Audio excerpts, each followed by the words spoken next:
Om Swamiji. I try not to think bad thoughts about people. However,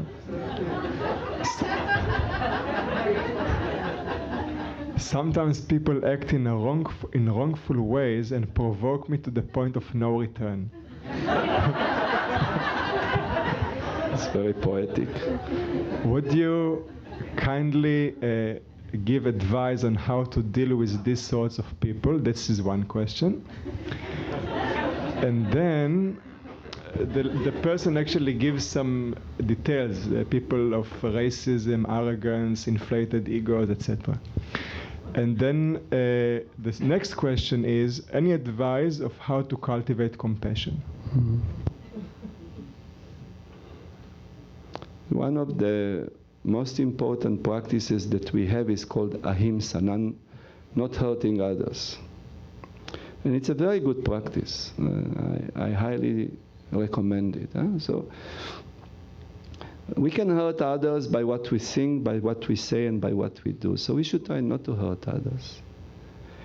Speech can be very hurtful.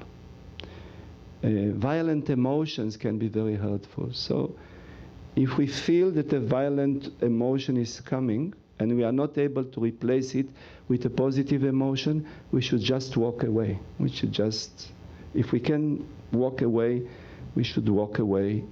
Drink a glass of cold water, take a nice walk in nature, and when we calm down, then we have to replace that thought or that emotion with an opposite thought. We can do it. At any moment, we can replace thoughts.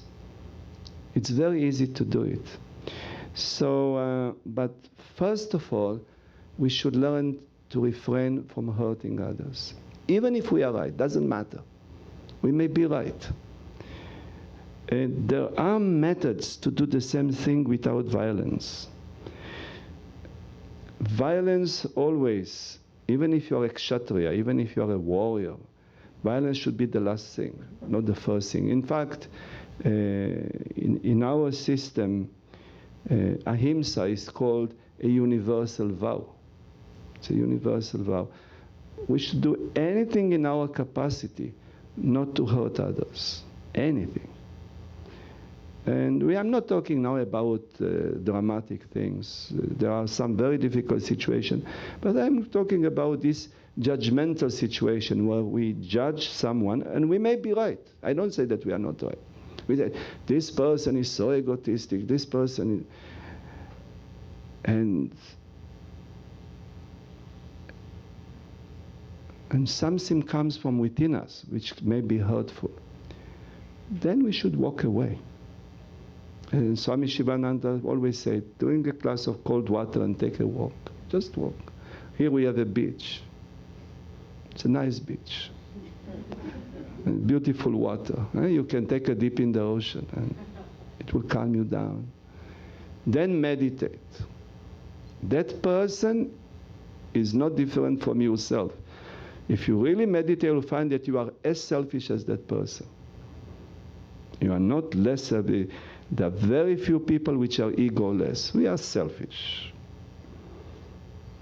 We are explicitly selfish or implicitly selfish, but we are selfish people. Even those of us that practice karma yoga, it takes a long, long, long time of practice to reduce this selfishness. So we are not so different from each other. So meditate. That person is exactly like me. Would I like another person to judge me and hurt me? If the answer is no, well, it's the same about the other person. I should not judge and hurt the other person.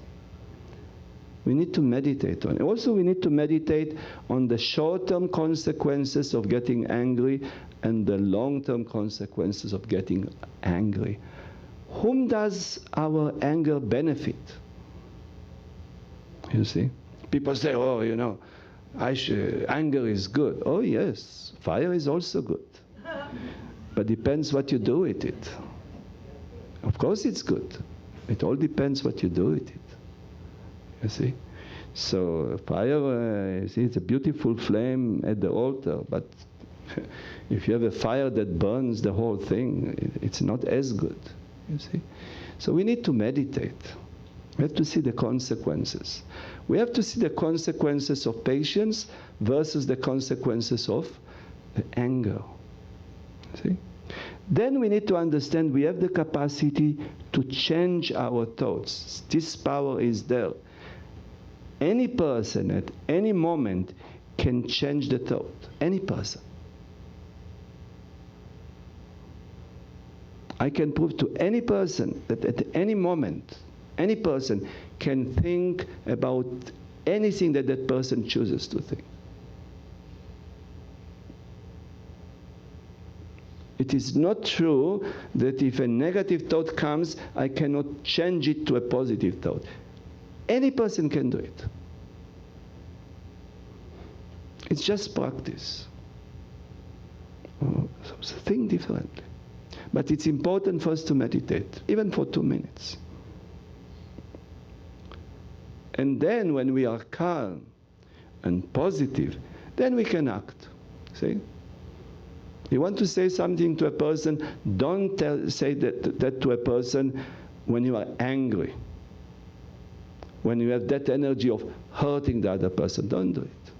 I know there will be many people that will say, oh, it's actually good. No, it's not. Whom does it benefit? It doesn't benefit you. It definitely doesn't benefit the other person. Why? Because if the other person is going to change out of fear, nothing good is going to come out of it. Not really.